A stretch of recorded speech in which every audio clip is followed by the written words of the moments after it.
Tidak boleh menafsirkan ayat kalau kita tidak tahu isi semua Al-Quran. Kita sudah tafsirkan ayat ini, padahal ternyata tafsirnya ada di ayat yang lain. Itulah kesalahan sebahagian orang yang tidak belajar, sehingga menemukan satu ayat langsung ditafsirkan, padahal sudah ada tafsirannya di ayat yang lain. Jadi gadak-gadak roh di tafsir Quran.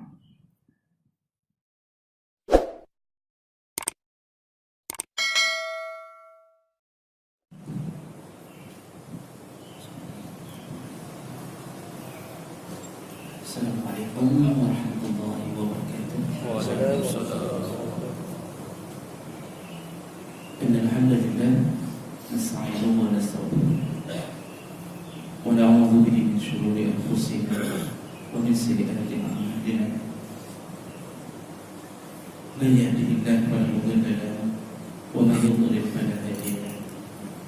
Asyhadu an la ilaha illallah wahdahu la syarika lahu wa asyhadu anna Muhammadan 'abduhu wa rasuluhul karim.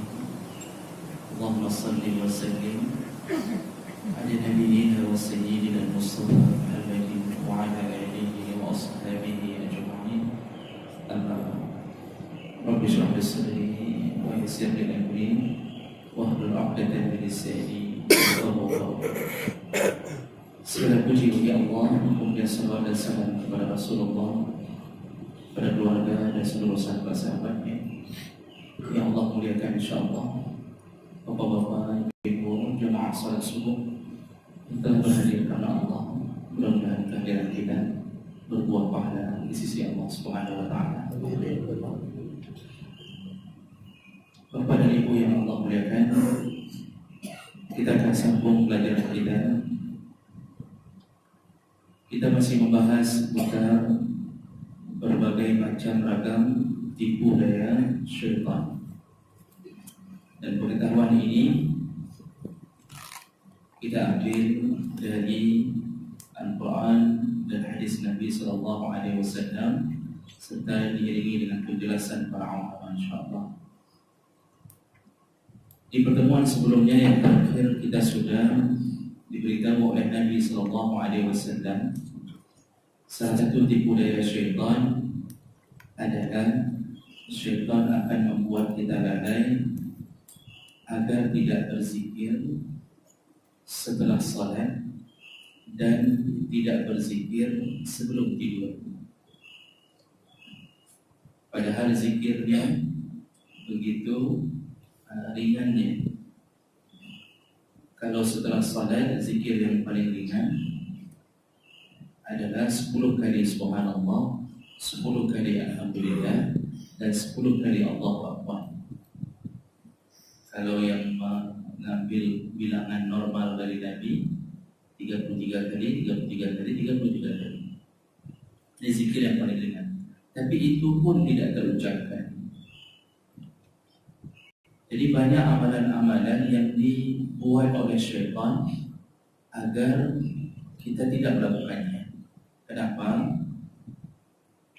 Syaitan takut kalau kalimah-kalimah itu menjadi timbangan yang berat di akhirat nanti, sehingga mengalahkan maksiat. Sedangkan tujuan dia adalah agar kita dimasukkan ke dalam neraka. Orang yang timbangannya berat, maka dengan izin Allah, Allah akan membuat dia selamat. Tapi kalau sudah 50-50, maksiat setengah, kebaikan setengah, salat terus, tapi maksiat jalan terus, ini bisa dimasukkan neraka lebih dahulu oleh Allah, baru dimasukkan ke dalam surga. Artinya semua dengan keputusan Allah SWT. Begitu juga syaitan datang di bulan sebelum tidur, lalu kita diladaikan dengan berbagai macam ragam kehidupan dunia. Ada yang nonton TV, ada yang buka HP, ada yang membaca majalah sampai menguap, kemudian langsung tidur, tidak ada zikir. Zikir sebelum tidur yang disebutkan dalam hadis yang telah kita bahas, ini sekedar hanya mengingatkan kembali, yaitu 33 kali subhanallah, 33 kali alhamdulillah, dan 34 kali Allahu Akbar. Genap 100 kali sebelum tidur, maka Allah catat 1000 kali di dalam timbangan amal. Jadi jemaah kata Allah, itu tipu daya syaitan yang perlu kita ketahui bagi mereka yang malas melakukan zikir, maka termasuklah usaha syaitan untuk menjebak kita dalam usaha. Baik, kita sambung hadis berikutnya. Tipu daya syaitan berikutnya adalah al-qu'ud li ibni Adam bi turuqil khair kullah. Syaitan akan berusaha memalingkan anak Adam dari semua kebaikan. Apapun yang sifatnya baik, diusahakan syaitan jangan jadi. Kalau kecil kebaikan itu, maka dia berusaha selevel dengan amalan itu. Jadi dia tidak terlalu keras usahanya.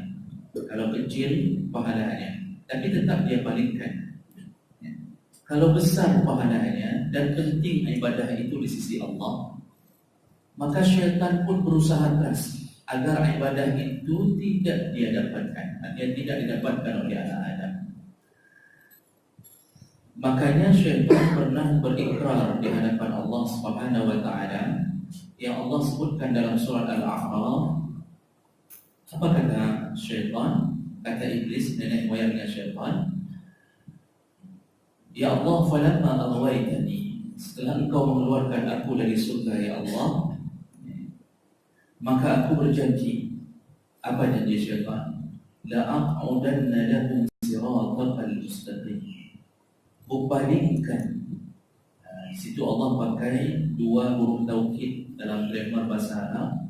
Itu kalau sudah dipakai lam dengan nun bertasydid, itu berarti tidak ada sumpah atau tidak ada janji yang lebih hebat daripada itu.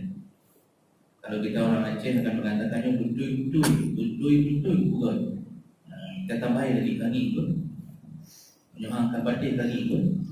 Itu kalau sudah pakai dua kali tasydid. Syaitan menyebutkan di hadapan Allah, la aqudanna, benar-benar ya Allah. Dipakai la pertama, dipakai tasydid di nun.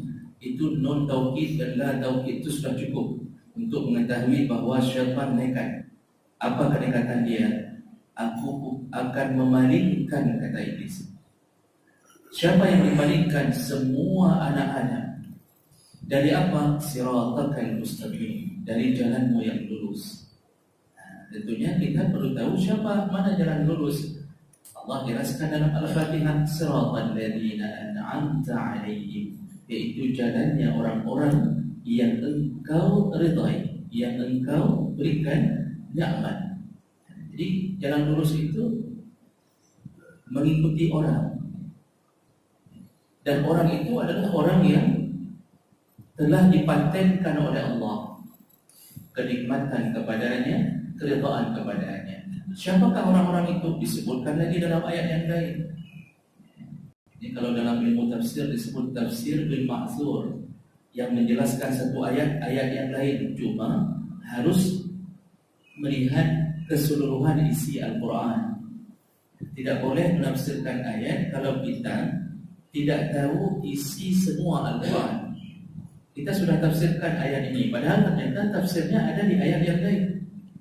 Itulah kesalahan sebahagian orang yang tidak belajar, sehingga menemukan satu ayat langsung ditafsirkan, padahal sudah ada tafsirannya di ayat yang lain. Jadi gadak-gadak roh di tafsir Quran. Jawab kata Allah, siapa orang-orang yang Allah berikan jalan lurus itu? Yaitu minan nabiyyin, kata Allah. Ikutilah jalannya para nabi, karena nabi Allah jaga kehidupan mereka. Wasiddiqin, orang-orang yang jujur. Orang jujur itu dimuliakan Allah. Allah tidak sebutkan orang-orang pintar, orang jujur, karena ramai orang pintar tidak jujur. Makin cara makin paling. Lihatlah sekarang Pak zaman fitnah ini. Sekolah tinggi-tinggi hanya untuk menipu orang saja. Na'udzubillah min dzalik. Sudah dapat jabatan macam-macam, sampai menteri, sampai kapanpun di atas menteri manapun, kerjanya apa? Tidak jujur. Mencari orang jujur seperti mencari jarum dalam jerami. Kalau kita yang menjadi bos, kita jujur, itu dia ada buah macam mana? Kita suruh pergi ke sana, suruh pergi ke sini, suruh urus ini, urus itu, ditipunya. Kalau kita yang punya toko, kita yang punya kedai, mencari pegawai jujur, itu subhanallah susahnya minta ampun. Maka orang jujur itu punya kelebihan di sisi Allah. Itulah jalan-jalan orang yang mulia, kejujuran. Jujur itu mahal. Di akhir zaman tanda-tanda sebelum dajjalnya kehilangan orang jujur. Kata Rasulullah SAW dalam hadis riwayat Muslim, amama dajjal sinin, sebelum datangnya dajjal itu ada sinin. Apa itu sinin? Bertahun-tahun. Sinin jamak dari sinun, tahun. Sebelum datangnya dajjal ada masa bertahun-tahun, kata Rasulullah. Apa yang terjadi di tahun-tahun itu? Sanawati asinin khadda'an, yaitu tahun-tahun kebohongan, tahun-tahun penuh dengan tipu daya. Ciri-cirinya bagaimana?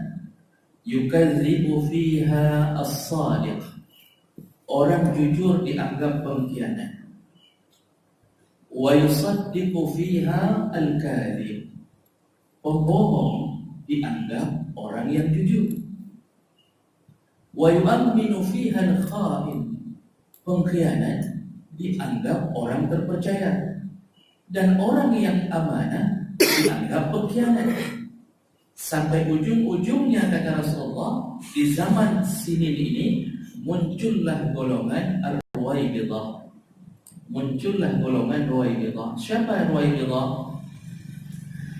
Ar-rajul as-safih. Ar-rajul as-safih, seseorang atau orang-orang yang bodoh ilmu agamanya, tidak faham Al-Quran, tidak faham hadis, tidak bisa baca ilmu agama, kitab, tidak faham fikih, tidak faham, dia tidak faham apa-apa. Yatakallam fi amatin nas, tapi dia berbicara tentang kemaslahatan umum. Oh, semua orang harus dengar bicara dia. Dia tidak paham agama. Dia tidak paham agama. Cuma lihatlah Bapak, benarkah Nabi mengatakan seperti itu terjadi semuanya hari ini? Ternyata terjadi. Orang jujur takut mengeluarkan kejujurannya, takut ditangkap, takut begini, takut begitu. Pembohong begitu pedenya bicara di depan orang. Dia bohongi semua orang. Hari ini orang-orang ditangkap memakai baju oranye, ditangkap dengan memakai baju oranye, senyum di depan kamera. Padahal pembohong besar, tetapi masih ada orang membelanya. Tapi orang-orang yang jujur dipenjarakan, dihina, dilecehkan. Zaman kembali ke zaman Nabi SAW. Apa tanda-tanda ini? Kita akan segera dimunculkan Dajjal di antara kita. Dan nanti pengikut Dajjal terbanyak adalah perempuan, anak-anak, dan kalau dari sisi kaum Yahudi. Itu yang Rasulullah sebutkan dalam berbagai macam hadis. Maka jemaah rahmat Allah Subhanahu wa taala, itulah jalan-jalan orang-orang yang harus kita ikuti. An-nabiyyin was-siddiqin. Kalau dapat orang jujur, ikuti jalannya. Wasyuhada, jalannya orang-orang syahid yang tidak peduli dengan darah di tubuhnya, tidak peduli dengan bacokan berkali-kali, yang kadang-kadang menebas tangannya, menebas kakinya, hilang kupingnya. Mereka tidak peduli. Mereka bela agama dengan nyawanya. Inilah jalan yang orang harus kita ikuti. Ini bela agama. Hari ini ada rasa takut. Takut kalau kita seakan-akan nanti kalau ditangkap kita akan disiksa dan segala macam. Ada rasa takut. Syuhada tidak pernah punya rasa takut. Khalid bin Walid dalam perang Mu'tah, 9 pedang semuanya patah, kecuali tertinggal 1 pedang terakhir. Sampai dia berkata, seandainya ada 1000 pedang, aku tetap maju di medan perang untuk membela agama Allah Subhanahu wa taala. Hari ini Ada orang yang tidak ada persiapan pedang sama sekali. Artinya bahasa kiasannya, ada rencana bela agama. Indonesia ni mau jadi apa jadilah. Mau PKI naik ke atas naiklah. Yang penting belum sertifikasi individu selesai urusan. Yang penting saya gaji jangan ganggu, selesai urusan. Gak ada sedikit pun usaha untuk membela agama. Jalannya telah tersesat dari jalannya orang-orang yang syuhada, orang-orang yang membela agama. Maka muncullah kaum munafik di akhir zaman. Tidak ada cinta ke agama wujud. Kenapa? Takut diambil jabatannya, takut diambil hartanya. Maka jemaah belakang Allah, mereka jalan yang lurus. Wassalihin, kemudian kata Rasulullah, dan jalannya orang-orang saleh. Mana yang disebut orang saleh? Yaitu cocok antara amal dengan ilmu, yang baru disebut saleh. Antara amal dengan ilmu cocok. Jangan sampai terjebak waktu mengatakan ilmu begini, ini haram, ini haram, ini haram. Ternyata orang ini melakukan yang dia katakan sendiri. Ini tidak bisa masuk kategori saleh. Saleh itu cocok antara ilmu dengan amalan. Menyokagakan harum bagau, dia sendiri menghindarinya. Itu saleh. Ikutilah jalan-jalan mereka. Baik, jadi syaitan telah berjanji upalingkan Bani Adam dari jalan yang lurus, yaitu jalan-jalan orang-orang yang telah kita sebutkan tadi, atau para pengikut mereka. Nah, oleh karena itu jemaah belakang Allah, setelah syaitan, setelah iblis dan keturunannya berikrar di hadapan Allah, apa yang mereka usahakan? Mari kita dengarkan satu hadis. Hadis ini diriwayatkan oleh Imam An-Nasai, disahihkan oleh para ulama hadis di dalam kitab Sahih Sunan Nasai. Rasulullah menceritakan sesuatu yang kita tidak tahu. An Surah bin Abi Faqih radhiyallahu anhu qala, dari Surah bin Abi Faqih qala, sami'tu Rasulullah sallallahu alaihi wasallam yaqul, aku mendengar Rasulullah berkata. Apa katanya? Inna syaitan, kata Rasulullah memulai dengan kalimat inna. Rasulullah ingin menegaskan sesungguhnya ini benar-benar terjadi, kata Rasulullah. Inna syaitan, sesungguhnya syaitan qa'ada li ibni Adam bi'atruqihi. Syaitan itu akan menghadang anak Adam di tengah jalan. Maksud di tengah jalan bukan di jalan aspal. Kalau anak Adam ingin berjalan membuat sebuah kebaikan, selalu ada syaitan yang menghadangnya. Bagaimana budaya syaitan? Faqa'ada lahu bi tariqil Islam. Contohnya kata Nabi, di saat awal-awal perjuangan Nabi, orang-orang mulai diajak oleh Nabi untuk masuk ke dalam Islam. Rasulullah ini ditugaskan Allah menyelamatkan orang dari jurang. Allah Subhanahu wa taala menyebutkan kondisi kita Bapak dan Ibu, kita ini seperti orang yang berada di tepi jurang. Ala syafa ufratin minan nar. Kita berada di tepi jurang. Fa anqadhakum minha. Lalu datanglah Rasulullah menyelamatkan kita, tidak jadi masuk ke jurang. Dengan cara apa? Ucapkan la ilaha illallah Muhammad Rasulullah. Ada seorang anak Yahudi yang sering membantu Nabi tapi tidak mau masuk Islam di masa hidupnya. Waktu dia sering bantu Nabi, dia tidak Islam. Waktu dia sakit, Nabi mengunjunginya. Di sampingnya ada ayahnya. Rasulullah cuma minta kepada anak Yahudi ini, Rasulullah katakan, qul la ilaha illallah Muhammad Rasulullah. Katakanlah la ilaha illallah Muhammad Rasulullah. Anak Yahudi ini ragu-ragu menjawab permintaan Rasulullah. Dia memalingkan wajahnya kepada ayahnya.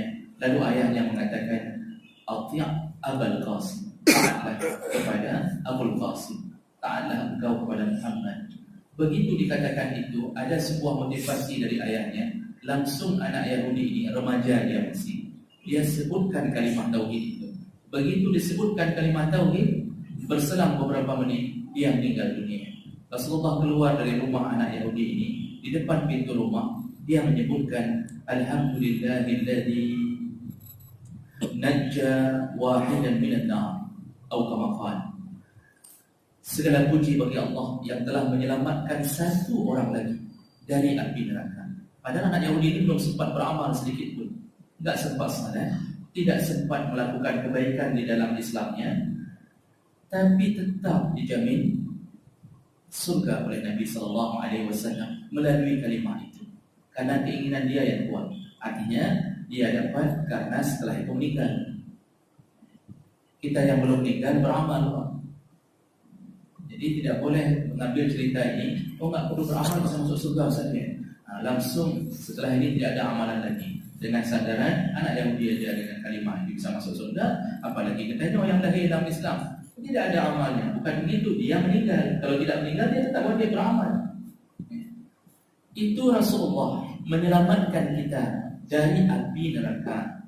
Makanya Rasulullah menceritakan, waktu perjuangan Rasul memasukkan orang ke dalam Islam, mengajak orang ke dalam Islam, faqala, syaitan muncul di kalangan orang-orang jahiliyah. Itu syaitan sibuk, waktu datangnya Nabi, syaitan melakukan rapat-rapat besar. Telah datang Nabi, kita akan gagal memasukkan orang ke dalam neraka. Apa yang mereka lakukan? Dia berkata kepada setiap orang, tuslimu wa tazaru dinak. Katanya kepada orang, hai, kamu ini masuk Islam, lalu kamu meninggalkan agamamu, wa dina abaika, dan kamu tinggalkan agama nenek moyangmu, wa abai abaika, dan kamu tinggalkan agama dari generasi yang pertama dari nenek-nenekmu. Maksud syaitan, kenapa engkau pindah? Ini agama nenek moyangmu, jagalah nenek moyangmu, jangan sampai nenek moyangmu begini, macam-macam dia katakan. Fa'asahu fa'aslama. Nah, ada di antara orang-orang yang di zaman itu, kata Rasulullah, dia tidak mau dengar syaitan. Fa'aslama, dia tetap masuk Islam. Summa qa'ada lahu bi tariqil hijrah. Nah, kemudian perjuangan syaitan yang lain, kata Rasulullah, dicontohkan waktu terjadinya hijrah. Jadi Nabi hijrah itu perjuangannya pahit sekali. Jangan bayangkan hijrah Nabi dulu rame-rame. Nabi itu hijrah itu dengan keadaan sungguh menderita. Keluarnya satu kelompok, kadang-kadang malam ini keluar 3 orang, tidak bisa bawa apapun. Jadi bukan seperti kita hijrah dari Lok Semawe pulang ke Banda Aceh, kita mau pindah rumah sewa truk besar, kemudian pindahin semua isi rumah sekaligus, kulkas, TV lengkap, ya, sampai kandang ayam kita pindahin.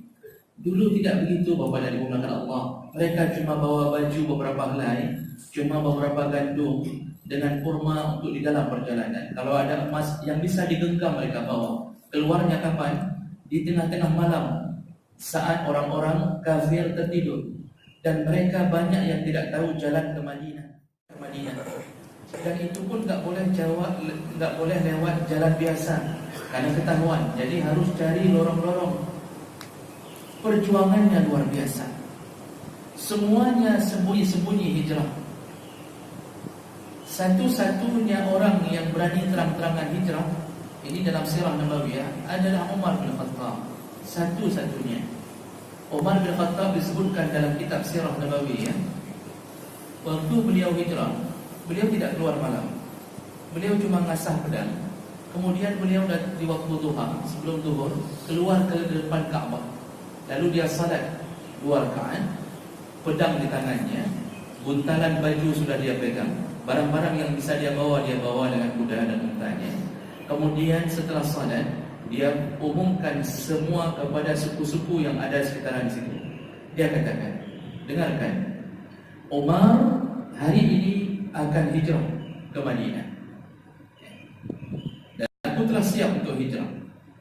Siapa di antara kalian yang ingin menghalangiku, silahkan menemui. Siapa di antara kalian yang ingin istrinya jadi janda, anaknya jadi yatim, maka silahkan, aku menunggunya di sini. Tidak ada satu pun penduduk Mekah yang berani menghalangi Umar. Ada beberapa orang yang akhirnya melihat keadaan itu ikut bersama Umar di belakang Umar. Tidak ada yang berani ganggu Umar. Satu-satunya orang hijrah yang paling berani hanya Umar bin Khattab. Tidak berani dihalangi satu orang pun. Karena Umar dari dulu memang sudah terkenal, itu bandit nomor satu di pasar Al-Qas. Kalau dia memainkan pedang, pasti roda. Dan dia tidak pernah kalah kalau melakukan perlombaan apapun, baik berkuda, berpedang, tidak pernah kalah. Memang bandit betul. Makanya tidak berani dihalangi. Cuma dia. Makanya waktu dia masuk Islam disebut dengan gelar Al-Faruq, yang bisa membedakan antara hak dan batil. Sebelum masuknya Umar ke dalam Islam, sahabat diam-diam tidak berani mengakui keislamannya. Begitu masuk Umar ke dalam Islam, ditanya orang, ini Muslim atau tidak Muslim? Bagus, benar atau tidak? Kenapa? Backing Umar bin Khattab. Oh, mau mencoba apa? Kami ada Umar di belakang. Jadi backing itu perlu. Cuma cari backing seperti Umar bin Khattab. Backing lebih jahat daripada orang yang di backing. Oh, cari backing ini bulan. Ujung-ujungnya lepas dari mulut harimau, masuk ke mulut buaya. Preman minta sekian uang. Kita punya backing minta sekian juga. Kan sama aja modelnya. Jadi jemaah melakukan Allah Subhanahu wa taala, waktu hijrah apa yang terjadi? Syaitan, kata Rasulullah, menghadang orang-orang yang mau hijrah. Apa kata syaitan? Tuhajir, kamu mau hijrah? Wa tada 'ardaka wa sama'aka, kamu mau tinggalkan bumimu dan langitmu? Artinya di tempat engkau berpijak, hari ini tanahmu, telah lama engkau beli, di sini engkau tinggal, di sini engkau lahir. Kamu mau hijrah? Kamu tinggalkan begitu saja? Digodanya orang agar tidak berhijrah. Begitulah kata syaitan kepada orang-orang yang mau berhijrah. Cuma begini, kata-kata syaitan ini yang tahu Nabi. Sedangkan di dalam diri kita itu was-wasan. Makanya kita kalau mau melakukan kebaikan, itu ada was-wasan di tengah jalan. Nabi tahu syaitan bisa melihatnya dan tahu kalimat-kalimat yang dikeluarkannya.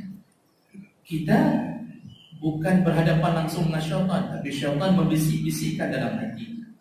Fa'asahu fahajara. Kata Rasulullah, orang-orang yang hijrah ini fa'asahu, dia tidak mau dengar syaitan, fahajara. Akhirnya jadi juga hijrah. Kemudian orang yang terakhir yang Rasulullah gambarkan, summa qa'ada lahu bi tariqil jihad. Kalau ada musimnya berjihad, musim berjihad adalah musim membela agama. Perlu dicatat, Rasulullah tidak pernah memulai perang kecuali perang itu berkobar karena dikhianati. Perang setelah Hudaybiyah itu dikhianati. Rasulullah tidak pernah menzalimi orang dengan merebut tempat. Semuanya diselamatkan oleh Rasulullah. Jadi ada orang yang menghina-hina Rasul seakan-akan ada hari ini Rasulullah adalah orang-orang yang mencari lawan Nabi. Itu tidak benar. Baca kembali sejarah jihad. Faqala, lalu syaitan berkata kepada orang yang mau jihad, tujahidu fahuwa jahdun nafsi wal mal. Kamu ini mau berjihad. Kalau kamu berjihad, kamu harus menghilangkan nyawamu. Nanti nyawamu tidak ada lagi. Lalu kemudian wal mal, hartamu hilang. Fatuqatil fatuqtal, kamu mau berjihad, nanti kamu terbunuh, kata syaitan. Fatunkahul mar'ah, istrimu, kalau kamu terbunuh, istrimu yang cantik itu dinikahi oleh orang lain, kata syaitan. Jadi begitu syaitan. Kalau orang mau jihad, dikasih tahu apa? Inang ke cukulaga, inang ke rugi. Seandainya kamu mati, istrimu itu yang jelamanya dulu mahal sekali akan dimiliki oleh orang lain. Dibuat keraguan-raguan untuk berjihad. Wa yuqsamul mal, hartamu yang telah kamu tumpuk-tumpuk itu dibagi-bagi oleh anak-anakmu. Rugi hidup, tidak nikmati apapun yang kamu dapatkan. Fa'asahu fajahada. Tapi orang dulu dia tetap tidak mau dengar syaitan, fajahada, dia tetap berjihad.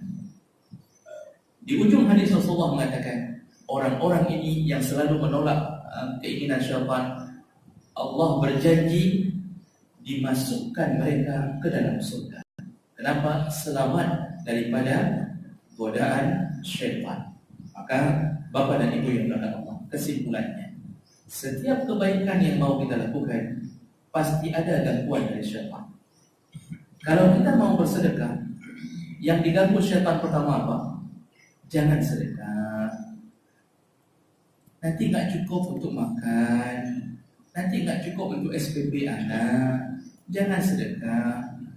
Macam dia bilang, oh ternyata mau sedekah juga. Dia bilang, jangan banyak sekali, kakebah baju di rumah. Kita mau habiskan sedekah kita, oh ke kami capek, sudah capek cari uang, masa sedekah untuk orang. Yang orang miskin itu di lampu merah penipu semuanya, itu kakinya ada semuanya, cuma dimasukkan ke tangan katanya. Itu kata syaitan, Pak. Pokoknya dia buat jangan jadi sedekah. Makanya model orang begini, Pak, pas mau sedekah, lihat orang dulu ada kaki atau tidak. Ini kakinya ada. Sampai tidak jadi bersedekah. Syaitan memberi was-was. Kalau mau membantu tetangga, jangan bantu. Dia nggak pernah datang bantu ke rumah kita. Kita mau siapkan uang 20.000 dalam amplop, mau menuju ke walimah tetangga, dibisikkan syaitan, tidak usah kasih amplop. Penganak ada pengajian, amplop itu tidak wajib, yang wajib datang makan. Jangan nggak perlu kasih pun nggak apa-apa. Tuan rumah pun tidak tahu kalau nggak ada amplop. Jemaahkan Allah. Ada yang modal taruh juga amplop. Begitu sudah di tempat, syaitan modal lagi. Kekali, coba lihat, tidak ada ayamnya, tidak ada dagingnya, cuma ungkut mulus, cuma ikan itu bandeng, cuma ikan bandeng saja.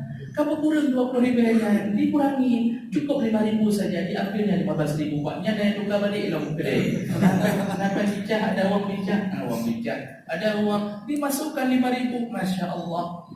Itu ada yang lupa lagi pulang sampai ke rumah, Pak, tidak jadi sedekah. Mau silaturahim ke rumah adik, ke rumah abang, ke rumah Pak Wak, ke rumah Pak Cik, dibisikkan syaitan di tengah jalan. Jangan, dia tak pernah ke rumah kita. Bukan hebat kali pun dia. Kamu ini sudah jadi ini pejabat di Ros Mame. Bah hijab, bah danyo kita tu, bek danyo tapi hijab Pak Cik. Begitulah syaitan. Sudah mirip kalimat syaitan tadi, Pak? Belum ya? Karena kedepan yang pegang mengaji yang sebenarnya. Kalau mau mengunjungi orang sakit begitu juga, ada cuma sakit itu pun waktu kamu sakit kan dia nggak datang juga kepada kamu. Tak cakap peduli. Memang kenal apa dengan dia? Dibisikkan was-wasah, diwasbisu fi sudurin nas agar kebaikan itu jangan jadi. Padahal cuma sebentar datang ke rumah orang sakit, setengah jam duduk di depannya, membahagiakan dia. 70.000 malaikat mendoakan orang yang ziarah ini sampai pagi kalau dia datang di malam hari. Kalau dia datang di pagi hari, 70.000 malaikat mendoakannya sampai malam hari kembali. Maka begitulah syaitan takut kalau amal kita bertumpuk-tumpuk. Maka jemaah yang dimuliakan Allah, berhati-hatilah dengan was-wasah syaitan. Jadilah orang seperti di dalam hadis, kalau syaitan sudah berbisik, jangan dengar. Beda dengar. Jadi semoga kita berhasil melawan kekuatan yang paling besar, yaitu kekuatan syaitan yang menjerumuskan kita ke dalam neraka Allah Subhanahu wa taala. Baik, saya berhenti di sini. Sudah setengah jam lewat 5 menit saya berbicara. Karena kita mulai dari jam 6 kurang 15 menit. Ada pertanyaan?